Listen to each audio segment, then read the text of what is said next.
Гацалов Хаджимурат Харумович, муфтий Эрсо-Алания. Одна из колоритных фигур в среде осетинской интеллигенции. Человек удивительной, интересной судьбы. Волею Всевышнего в это непростое для осетинского народа время возглавил духовное управление мусульман. На протяжении нескольких десятков лет был успешным руководителем ряда крупных предприятий республики. Работал заместителем министра здравоохранения и заместителем министра транспорта Эрсо-Алания. Возглавив в 2010 году ДумСо, стал инициатором значимых акций по духовному воспитанию молодежи Осетии и развитию интеграционных связей на Северном Кавказе. Благодаря ему проведена спартакиада молодежи Эрсо-Алания. Организован детский лагерь совместного пребывания детей из мусульманских и православных семей.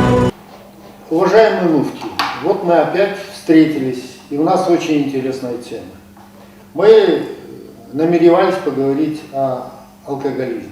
Хотелось бы узнать вашу позицию лично как человека и как руководителя исламского общества нашей республики. Вы сейчас сказали о обществе. Да. У людей есть общие признаки, которые объединяют людей в общество. Есть принципы, на которых они консолидируются. Есть точки соприкосновения, границы, наверное, определенные в этом обществе, за которые нельзя выходить и в котором живет нормальное общество. У людей верующих, у всех конфессий, это, конечно, вера. В первую очередь вера. У людей, у национальности это народные традиции, это культура. Человек верующий и человек какой-то определенной национальности, все мы вместе объединяемся в общую культуру. Эта мозаика объединяется в общую картину.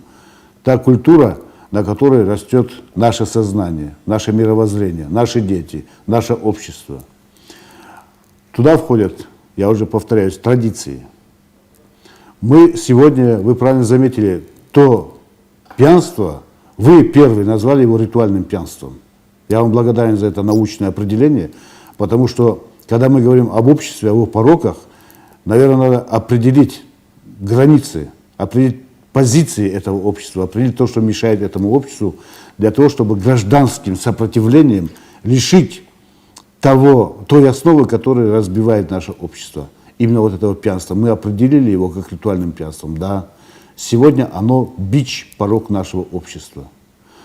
Мы когда говорим о том, что происходит в нашей сегодняшней жизни, о нас самих, о нашей молодежи, мы говорим, что у нас пропадает мораль.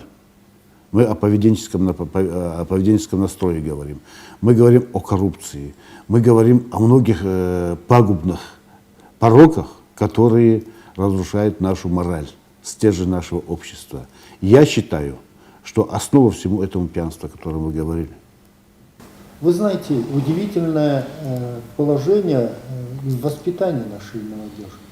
Ведь надо же умудриться. В школах детей обучают какие тосты, когда нужно говорить. И какие-то базовые элементы нашей культуры обозначены в каких-то вот таких примитивных понятиях.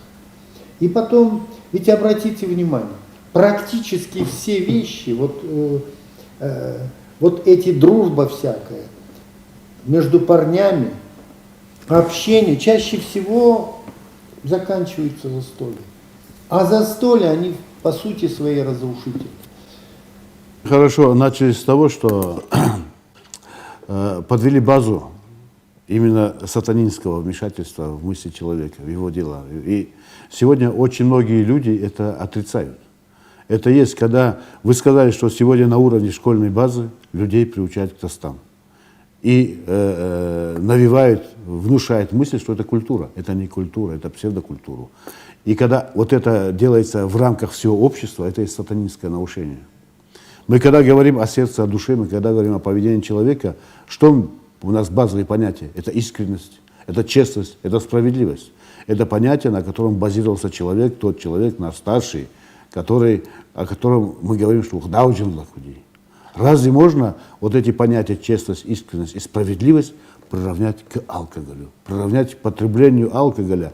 Человек, который выпил, он не может быть честным. Никогда. Он под наушением шайтана. Человек, который выпил, он не может быть справедливым. У него другие мысли в голове. И он не может быть искренним. По определению не может быть искренним. И когда мы говорим, что за столом есть ахдау, когда там пьют, человек, который пьет, он не может быть носителем нравственности. Он не может быть передатчиком каких-то традиций. Он не может быть вообще человеком, за которым надо следовать и которому надо отдавать уважение. Вот алкоголь в этой ситуации, в любой ситуации, но в этой он является разрушителем перспективы жизни нашего общества. Разрушителем. Перспективы. Да, однозначно перспективы. Алкоголь разрушает мораль общества. То, что я сказал, когда мы говорим о нашем младшем поколении, то мы всегда говорим добрый нрав. Добрый нрав – воспитание. Воспитать в человеке добрый нрав, воспитать в человеке личность. Как мы можем воспитать личность и добрый нрав, если он видит наше застолье? Наше застолье – это не только дикость, это разгул сатанизма. Пусть пусть обидятся все, кто меня сейчас слышит, кто этого не признает.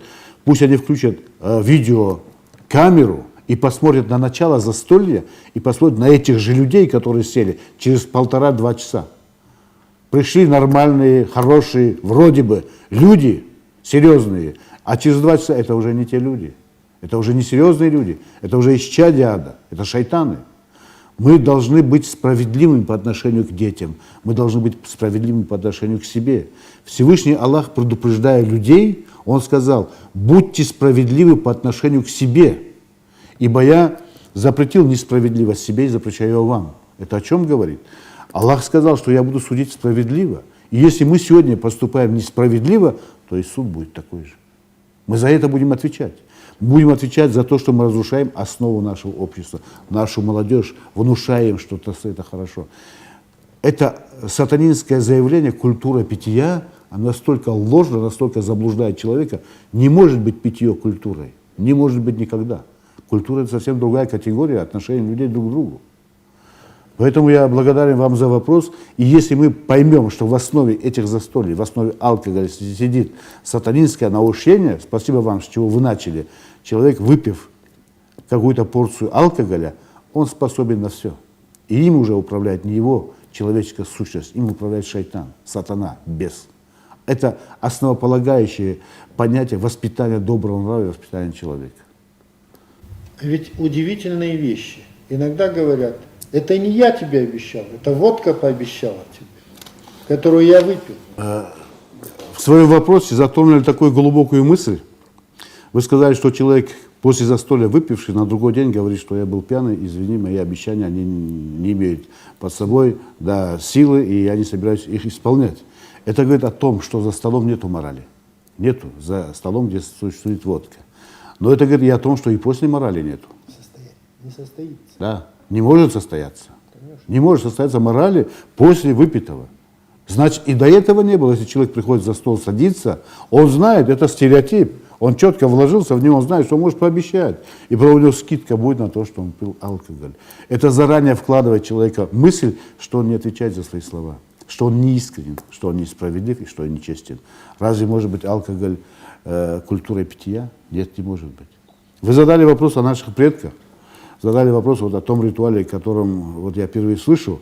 Но в религии вообще огонь, он имеет два значения. Это огонь, на котором можно взять, приготовить пищу, согреться, и огонь, адский огонь, в котором все горит. Я думаю, во втором случае более приемлемо человек не пьет, он выпивает в алкоголь, в адский огонь, и огонь больше разгорается. Это говорит о том, что напиток это есть адское зелье. И человек не может поднимать бокал с алкоголем и обращаться к Богу. Выше кощунства, наверное, нету. Тому Богу, который говорит в своем законе Божьем, который нам не спослан, не делайте этого. Не делайте этого, ибо это грех. Мы наливаем туда алкоголь, поднимаем этому навстречу и говорим этому откровению. Мы знаем, что это грех, но мы даем тебе задание, сделай нам то-то и то-то и то-то. И каково будет положение этого человека, который сидит на день рождения, сидит на свадьбе, обращается с алкоголем и просит благословения, он будет наказан. Он будет жестко наказан. И беда нас, что мы это наказание не видим. Через 2, через 3 дня человек заболел, через год заболел, через 5 лет заболел, попал в аварию. Это наказание за все то, что он творит. Человек не связывает это наказание с этим стаканом.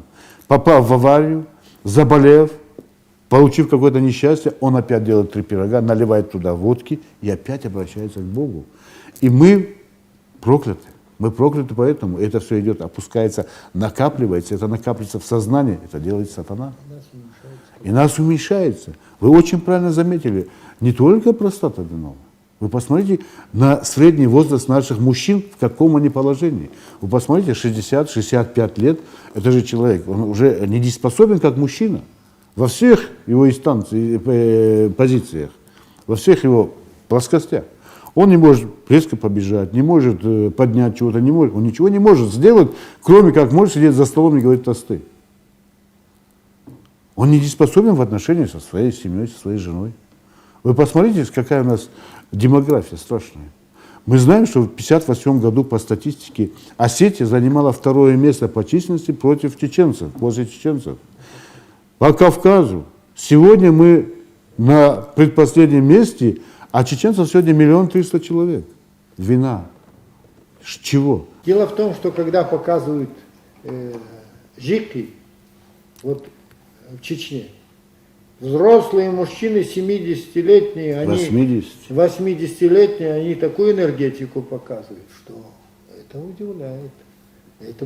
Это в какой-то мере вызывает очень уважение к тому возрасту, с которым они очень достойно себя физически чувствуют. Поэтому здоровье действительно подрывает очень серьезно. Кроме того, что здоровье и психическое, и физическое, и практически действует аморально на общество. Поэтому вот такая. Я бы хотел сказать, что Бог один. Посланников было много, но Бог один. Бог, который не спосылал откровения, закон Божий каждому пророку, посланнику, те, которые доводили до людей. И ни в одном послании не было сказано «пейте». Ни в одном послании не было сказано «блудите». Ни в одном послании не было сказано «потеряйте мораль». Я назвал «пейте» первым в этом перечне. Везде было сказано «нельзя этого делать». Нельзя этого делать. И до нас это не доходит. Если Господь говорит «нельзя этого делать», мы все должны осознать, что если мы сделаем, что будет жесточайшее наказание. Он говорит «нельзя этого делать». Это подразумевает, что если вы сделали, вы будете спрошены, вы будете наказаны. То, что мы сегодня наказаны, я чувствую это на нашем народе. Вот та депрессия, которая в нашем народе сегодня есть. Вот это пьянство, которое стало введено в ранг такого, такого табу, что его нельзя разрушить. Вы посмотрите, когда я застал время, когда у нас было очень мало стариков. И мы спрашивали, почему у нас нету стариков, и нам объясняли, что они погибли на войне. Большая часть старших осетин, она полегла. Мы были воинами, мы есть воины.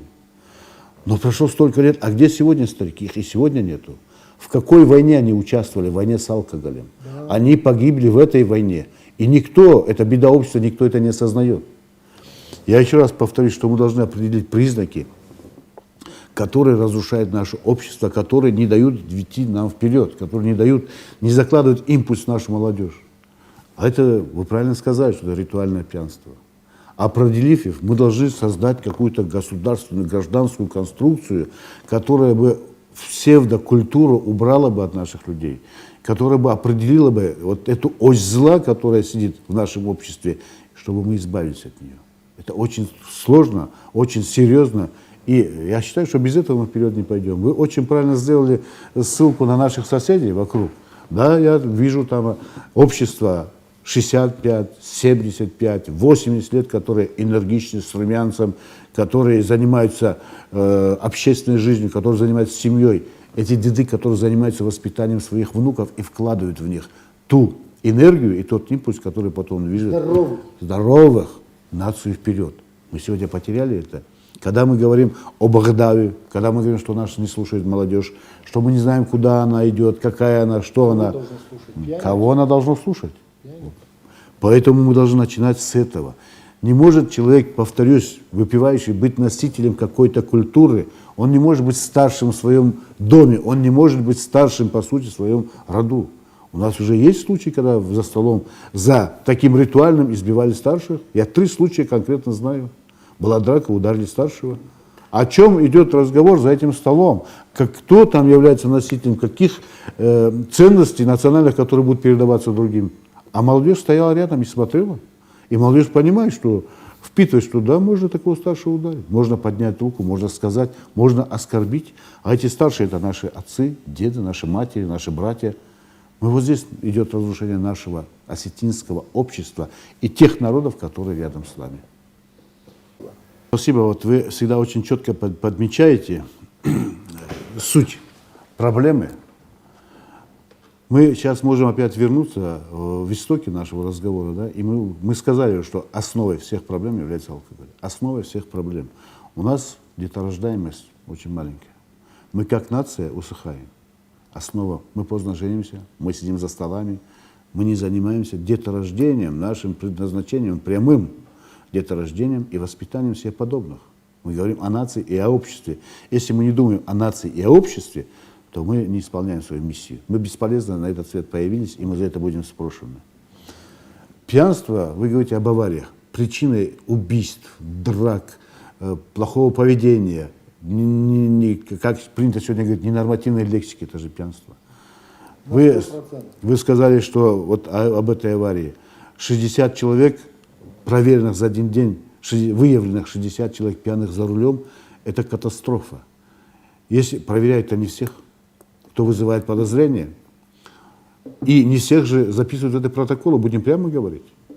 Если попало 60 человек, я думаю, умножь, ну, в 3 раза больше было отпущено, или в 2 раза больше было отпущено, и в 5 раз больше было не проверено. Это говорит о катастрофе, к которой мы приближаемся. Человек за рулем преступник, мы об этом давно знаем. Но при чем тот человек, которого он убивает? Мы какие страшные преступления видим?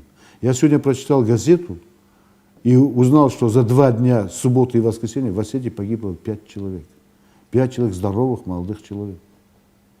Мы потеряли за эти аварии больше людей, чем во время войны теряем. Каждый год мы теряем здоровую, культурную, не культурную, здоровую, активную часть нашего общества, молодежь. Мы говорим о перспективе, мы говорим о будущем. И мы стоим спокойно, наблюдая на похоронах на этой молодежи, на похоронах этих людей, погибших под винными парами, опять ставится алкоголь, и опять это идет словоблудие за столами, и начинает, это продолжается. Разве это не бесовщина? Разве не бесовщина, человек умер от цирроза печени, на столах алкоголь и продолжение? Разве это не бесовщина, что человек попал в аварию, был пьяным, погиб сам, убил еще людей, и опять продолжается то же самое? И заставляют пить. Человек погиб от передозировки наркотиков. За этим траурным столом, само словосочетание траурный стол, оно вообще не имеет аналога в истории и смысла. И идет словоблудие, что он был хорошим, прекрасным человеком. Как рано его смерть забрала. Это полное лицемерие. А основа лицемерия — это тот стол.